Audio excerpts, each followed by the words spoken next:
അപ്പോൾ ഇന്നത്തെ വീഡിയോയിൽ നമ്മൾ കാണിക്കാൻ വന്നത് ഒരു വാഗനറാണ്. 2016 വണ്ടീൻ്റെ മോഡൽ വരുന്നത്.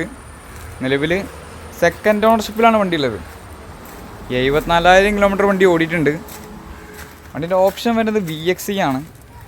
ഒരുവിധം എല്ലാ ഫീച്ചേഴ്സും വണ്ടിക്ക് വരും. VXi ആയതുകൊണ്ട് തന്നെ ഇൻ്റീരിയർ ഭാഗമൊക്കെ നോക്കുകയെന്നുണ്ടെങ്കിൽ അത്യാവശ്യം നല്ല വൃത്തിയുണ്ട്. പിന്നെ വണ്ടി VXi ആയതുകൊണ്ട് തന്നെ 4 ഡോർ പവർ വിൻഡോ വരും. പിന്നെ മിറർ അഡ്ജസ്റ്റ്മെൻറ്റ്, സെൻറ്റർ ലോക്ക്, പിന്നെ കമ്പനി സ്റ്റീരിയോ, ബാക്ക് വൈപ്പർ, അത്തരത്തിലുള്ള ഒരുപാട് ഫീച്ചേഴ്സ് വരും. പിന്നെ ബേസിക് ഫീച്ചേഴ്സ് ആയിട്ടുള്ള AC പവർ സ്റ്റിയറിംഗ് ഒക്കെ വണ്ടിക്ക് വരും. അതിൻ്റെ ടയർ ഭാഗം നോക്കുകയാണെങ്കിൽ അത്യാവശ്യം കുഴപ്പമില്ലാത്ത ടയർ ഭാഗം വരുന്നുണ്ട്.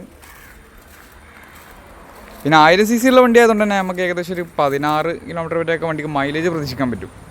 ആ വണ്ടിക്ക് റേറ്റ് വരുന്നത് 3,40,000 രൂപയാണ്. ഓൾമോസ്റ്റ് നമുക്ക് 2,90,3 വരെയൊക്കെ വണ്ടിക്ക് ലോൺ ചെയ്യാൻ പറ്റും. ബാക്കി ഡീറ്റെയിലും കാര്യങ്ങളൊക്കെ അറിയാൻ വേണ്ടിയിട്ട് നമ്മളെ നമ്പറിൽ കോൺടാക്ട് ചെയ്താൽ മതി.